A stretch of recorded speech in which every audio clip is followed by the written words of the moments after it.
You will hear a number of different recordings, and you will have to answer questions on what you hear. There will be time for you to read the instructions and questions, and you will have a chance to check your work. All the recordings will be played once only. The test is in 4 sections. At the end of the test, you will be given 10 minutes to transfer your answers to an answer sheet. Now turn to Section 1.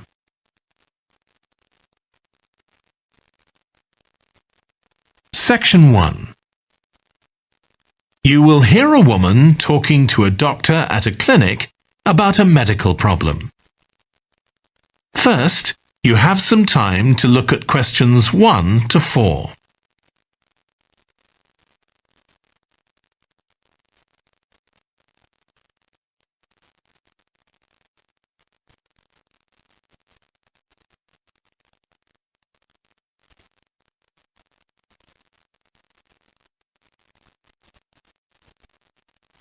You will see that there is an example that has been done for you. On this occasion only, the conversation relating to this will be played first. Hi, come and take a seat. Thank you. My name's Carl Rogers and I'm one of the doctors here at the Total Health Clinic. So I understand this is your first visit to the clinic. Yes, it is. Okay, well I hope you'll be very happy with the service you receive here. So if it's all right with you, I'll take a few details to help me give you the best possible service. Sure. So can I check first of all that we have the correct personal details for you? So your full name is Julie Ann Garcia. That's correct. The woman's name is Julie Ann Garcia. So Garcia has been written in the space. Now we shall begin. You should answer the questions as you listen, because you will not hear the recording a second time. Listen carefully and answer questions 1 to 4. Hi, come and take a seat. Thank you. My name's Carl Rogers and I'm one of the doctors here at the Total Health Clinic. So I understand this is your first visit to the clinic. Yes, it is. Okay, well I hope you'll be very happy with the service you receive here. So if it's all right with you, I'll take a few details to help me give you the best possible service. Sure. So can I check first of all that we have the correct personal details for you? So your full name is Julie Ann Garcia. That's correct. Perfect. And can I have a contact phone number? It's 219-442-9785. Okay, and then can I just check that we have the correct date of birth? October 10th, 1992. Oh, I actually have 1991. I'll just correct that now. Right, so that's all good. Now I just need a few more personal details.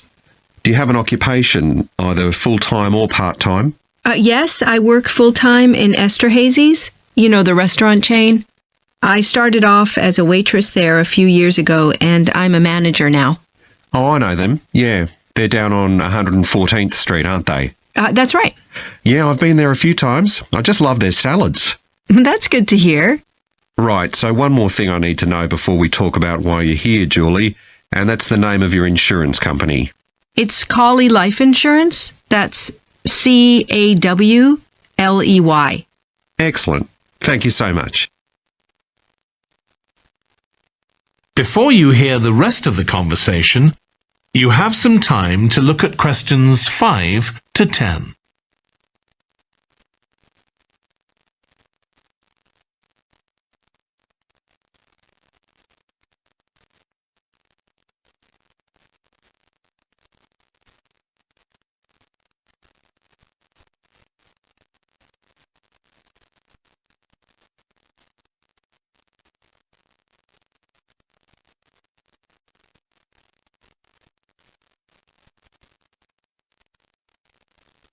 Now listen and answer questions 5 to 10.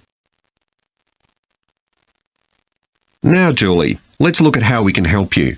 So tell me a little about what brought you here today. Well, I've been getting a pain in my knee, the left one. Not very serious at first, but it's gotten worse, so I thought I ought to see someone about it. That's certainly the right decision. So how long have you been aware of this pain? Is it just a few days, or is it longer than that? Longer. It's been worse for the last couple of days, but it's 3 weeks since I first noticed it. It came on quite gradually, though, so I kind of ignored it at first. And have you taken any medication yourself or treated it in any way? Yeah, I've been taking medication to deal with the pain, Tylenol, and that works okay for a few hours, but I don't like to keep taking it. Okay. And what about heat treatment? Have you tried applying heat at all? No, but I have been using ice on it for the last few days. And does that seem to help the pain at all? A little, yes. Good. Now, you look as if you're quite fit normally. I am, yes. So do you do any sport on a regular basis? Yes, I play a lot of tennis. I belong to a club, so I go there a lot. I'm quite competitive, so I enjoy that side of it as well as the exercise, but I haven't gone since this started. Sure. And do you do any other types of exercise? Yeah, I sometimes do a little swimming, but usually just when I'm on vacation. But normally I go running a few times a week, maybe 3 or 4 times. So your legs are getting quite a pounding, but you haven't had any problems up to now? No, not with my legs. I did have an accident last year when I slipped and hurt my shoulder, but that's better now. Excellent. And do you have any allergies? No, none that I'm aware of. And do you take any medication on a regular basis? Well, I take vitamins, but that's all. I'm generally very healthy. Okay. Well, let's have a closer look and see what might be causing this problem. If you can just get up. That is the end of section 1. You now have half a minute to check your answers.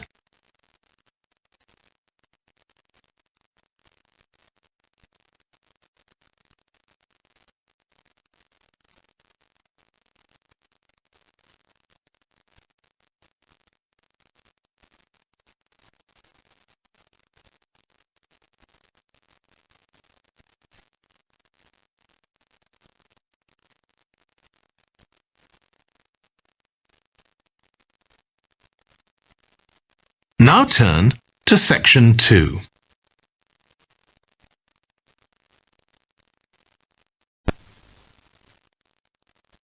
Section 2. You will hear a guide talking to a group of tourists who are about to visit an English castle. First, you have some time to look at questions 11 to 15.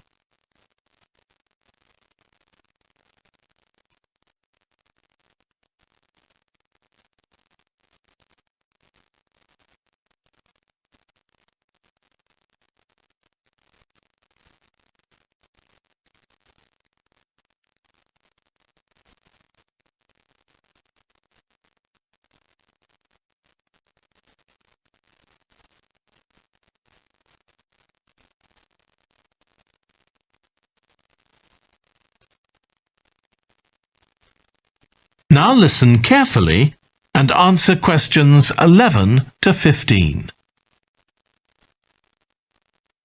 We'll be arriving at Branley Castle in about 5 minutes. But before we get there, I'll give you a little information about the castle and what our visit will include. So, in fact, there's been a castle on this site for over 1100 years.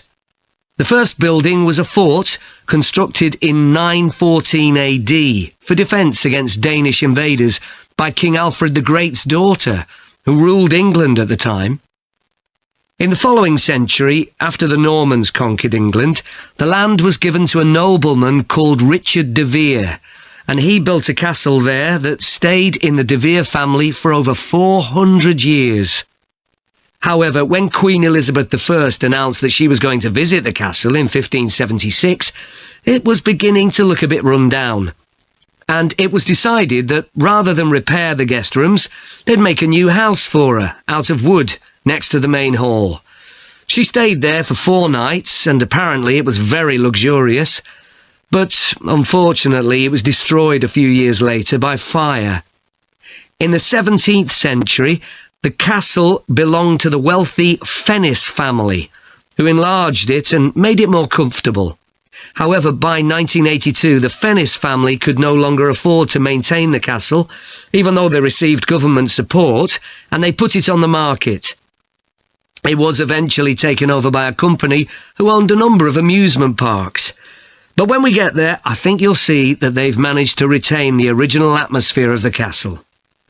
When you go inside, you'll find that in the staterooms, there are lifelike moving wax models dressed in costumes of different periods in the past, which even carry on conversations together. As well as that, in every room, there are booklets giving information about what the room was used for and the history of the objects and furniture it contains. The castle park's quite extensive. At one time, sheep were kept there, and in the 19th century the owners had a little zoo with animals like rabbits and even a baby elephant.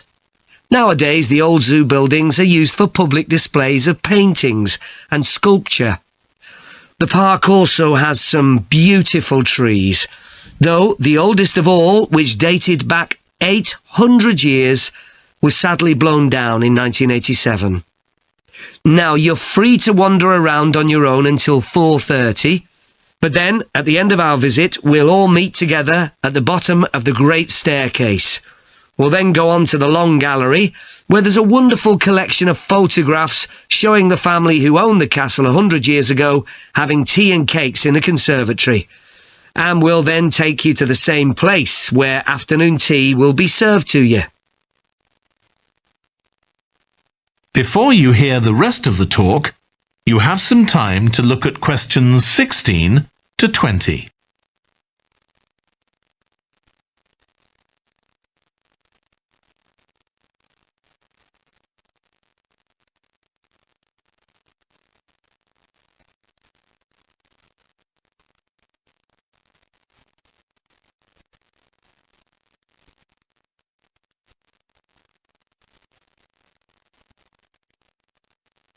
Now listen and answer questions 16 to 20. Now, if you can take a look at your plans, you'll see Branley Castle has 4 towers joined together by a high wall, with the river on 2 sides. Don't miss seeing the Great Hall. That's near the river in the main tower, the biggest one, which was extended and redesigned in the 18th century. If you want to get a good view of the whole castle, you can walk around the walls. The starting point's quite near the main entrance. Walk straight down the path until you get to the south gate, and it's just there. Don't go on to the north gate. There's no way up from there. There'll shortly be a show in which you can see archers displaying their skill with a bow and arrow. The quickest way to get there is to take the first left after the main entrance and follow the path past the bridge. Then you'll see it in front of you at the end.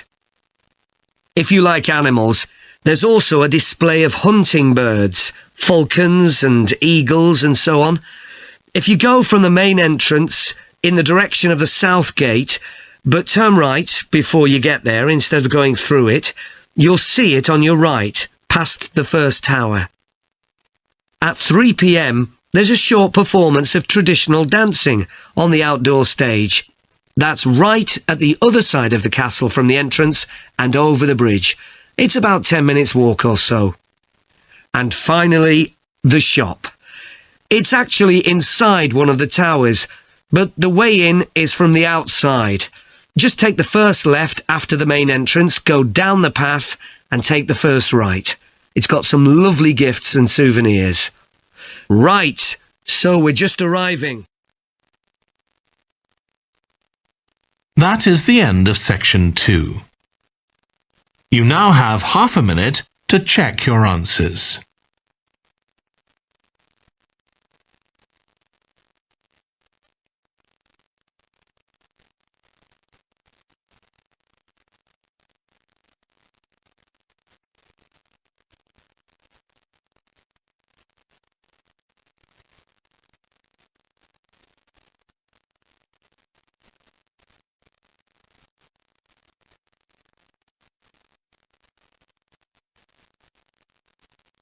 Now turn to section 3.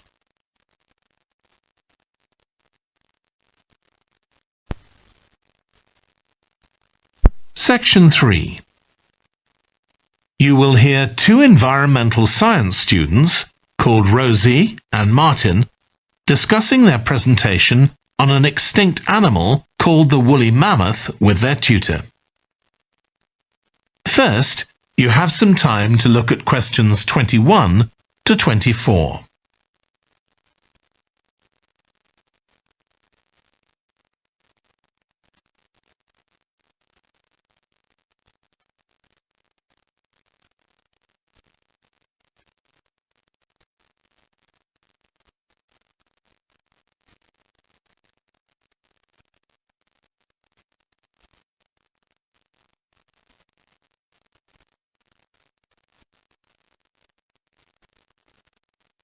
Now listen carefully and answer questions 21 to 24. So, Rosie and Martin, let's look at what you've got for your presentation on woolly mammoths. OK, we've got a short outline here. Thanks. So, it's about a research project in North America. Yes, but we thought we needed something general about woolly mammoths in our introduction to establish that they were related to our modern elephant, and they lived thousands of years ago in the last ice age. Maybe we could show a video clip of a cartoon about mammoths, but that'd be a bit childish. Or we could have a diagram. It could be a timeline to show when they lived, with illustrations. Or we could just show a drawing of them walking in the ice. No, let's go with your last suggestion. Good. Then you're describing the discovery of the mammoth tooth on St. Paul's Island in Alaska and why it was significant. Yes, the tooth was found by a man called Russell Graham. He picked it up from under a rock in a cave. He knew it was special. For a start, it was in really good condition, as if it had been just extracted from the animal's jawbone. Anyway, they found it was 6,500 years old. So why was that significant? Well, the mammoth bones previously found on the North American mainland were much less recent than that, so this was really amazing. Then we're making an animated diagram to show the geography of the area in prehistoric times. So, originally, St. Paul's Island wasn't an island. It was connected to the mainland, and mammoths and other animals, like bears, were able to roam around the whole area. Then the climate warmed up and the sea level began to rise, and the island got cut off from the mainland. So those mammoths on the island couldn't escape. They had to stay on the island. And in fact, the species survived there for thousands of years after they'd become extinct on the mainland. So why do you think they died out on the mainland? No one's sure. Anyway, next we'll explain how Graham and his team identified the date when the mammoths became extinct on the island. They concluded that the extinction happened 5,600 years ago, which is a very precise time for a prehistoric extinction. It's based on samples they took from mud at the bottom of a lake on the island. They analysed it to find out what had fallen in over time. Bits of plants, volcanic ash, and even DNA from the mammoths themselves. It's standard procedure, but it took nearly 2 years to do. Before you hear the rest of the discussion, you have some time to look at questions 25 to 30.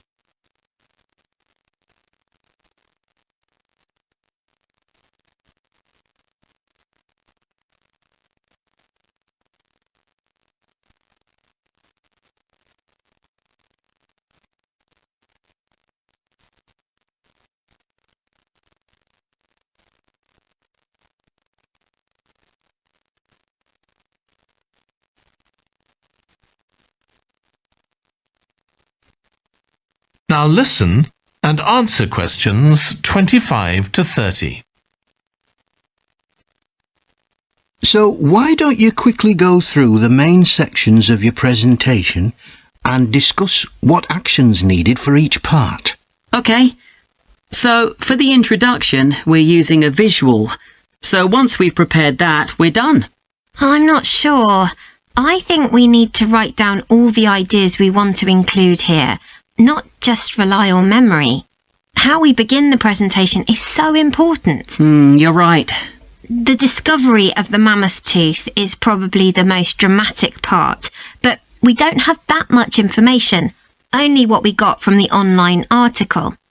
I thought maybe we could get in touch with the researcher who led the team and ask him to tell us a bit more. Great idea. What about the section with the initial questions asked by the researchers? We've got a lot on that, but we need to make it interesting. We could ask the audience to suggest some questions about it and then see how many of them we can answer. I don't think it would take too long. Yes, that would add a bit of variety. Then the section on further research carried out on the island, analysing the mud in the lake. I wonder if we've actually got too much information here. Should we cut some? I don't think so, but it's all a bit muddled at present. Yes, maybe it would be better if it followed a chronological pattern. I think so. The findings and possible explanations section is just about ready, but we need to practice it so we're sure it won't overrun. I think it should be okay, but yes, let's make sure. In the last section, relevance to the present day, you've got some good ideas, but this is where you need to move away from the ideas of others and give your own viewpoint. OK, we'll think about that. Now, shall we show you some of the... That is the end of section 3. You now have half a minute to check your answers.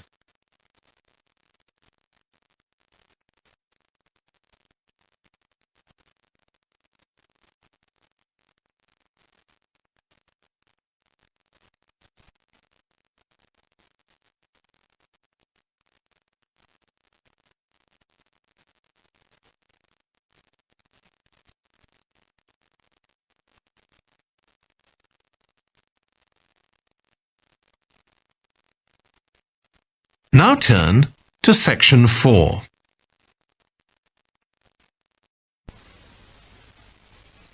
Section 4. You will hear a lecture about the history of weather forecasting. First, you have some time to look at questions 31 to 40.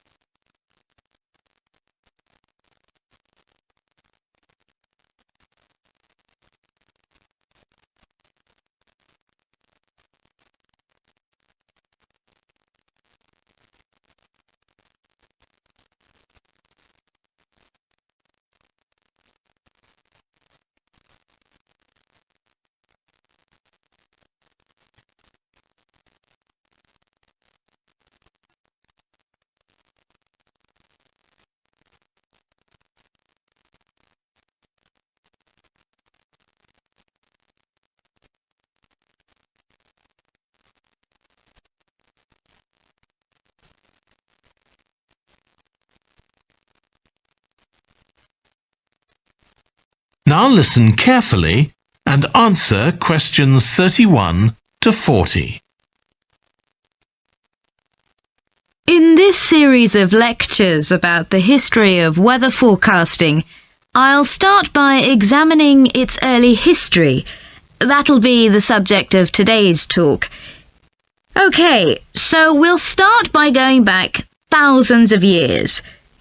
Most ancient cultures had weather gods, and weather catastrophes, such as floods, played an important role in many creation myths.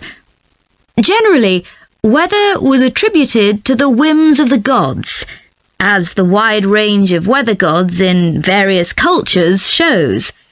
For instance, there's the Egyptian sun god Ra, and Thor, the Norse god of thunder and lightning. Many ancient civilizations developed rites such as dances in order to make the weather gods look kindly on them. But the weather was of daily importance, Observing the skies and drawing the correct conclusions from these observations was really important. In fact, their survival depended on it. It isn't known when people first started to observe the skies, but at around 650 BC, the Babylonians produced the first short-range weather forecasts based on their observations of clouds and other phenomena. The Chinese also recognized weather patterns, and by 300 BC, astronomers had developed a calendar which divided the year into 24 festivals, each associated with a different weather phenomenon. The ancient Greeks were the first to develop a more scientific approach to explaining the weather. The work of the philosopher and scientist Aristotle in the 4th century BC is especially noteworthy, as his ideas held sway for nearly 2,000 years. In 340 BC, he wrote a book in which he attempted to account for the formation of rain, clouds, wind, and storms. He also described celestial phenomena such as halos, that is, bright circles of light around the sun, the moon, and bright stars, and comets. Many of his observations were surprisingly accurate. For example, he believed that heat could cause water to evaporate, but he also jumped to quite a few wrong conclusions, such as that winds are breathed out by the earth. Errors like this were rectified from the Renaissance onwards.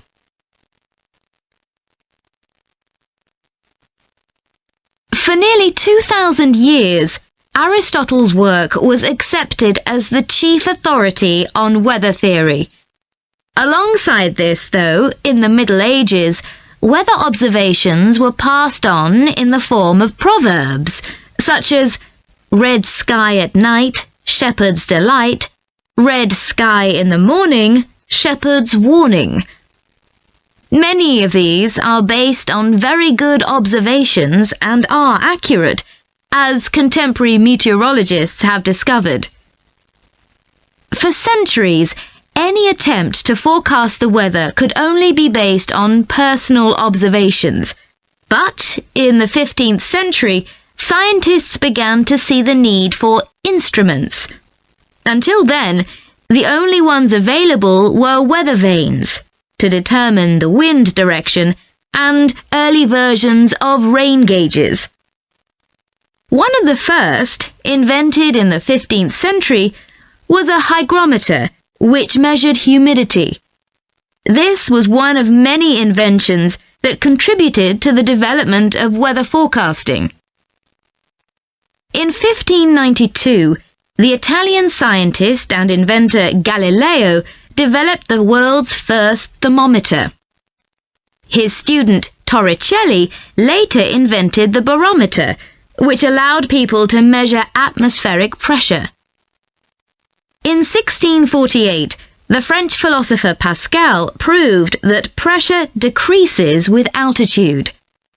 This discovery was verified by English astronomer Halley in 1686, and Halley was also the first person to map trade winds.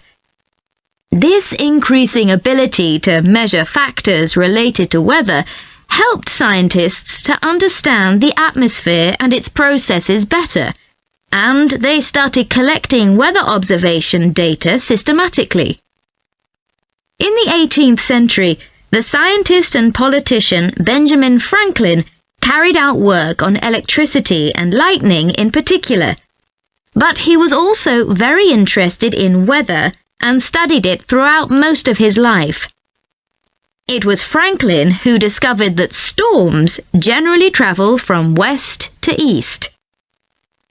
In addition to new meteorological instruments, other developments contributed to our understanding of the atmosphere. People in different locations began to keep records, and in the mid-19th century, the invention of the telegraph made it possible for these records to be collated. This led, by the end of the 19th century, to the first weather services. It was not until the early 20th century that mathematics and physics became part of meteorology, and we'll continue from that point next week. That is the end of section 4. You now have half a minute to check your answers.